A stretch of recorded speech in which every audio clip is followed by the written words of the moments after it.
अरे लाल लाल होठवा के अरे चुए लाल लैया हो कि रस चुए ना कि जैसे अमावा के पथिया पे रस चुए ना हो कि रस चुए ना। हाँ? कौने घरे के दुल्हन हवै 12 बजे दोपहरिया में धान काटा था। चली रखी देखी थे दुल्हन का काका 12 बजे दोपहरिया तू धान काटा था हो।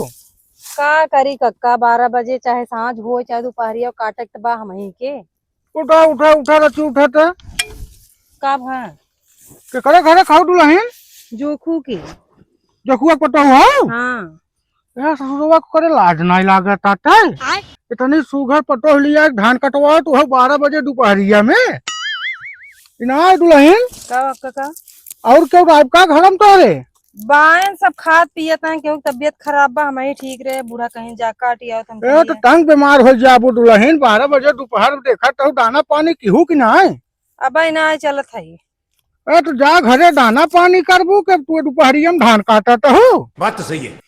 अच्छा हम न काटब दूसर के वाई काटे कक्का बताओ पहले। अरे तो तोहर काका के था बिहान तू कटवावा आए है का अरे कहबू हम कटवाइन देबै बिना हम आइन है ज्यादा घामे बतासे में पड़ जाबा ना तब कहूँ लेनी देनी पड़ जाए। अरे लेनी देनी का दुल्हन तोहरे संगे हम धान काटत हमें घाम लागी।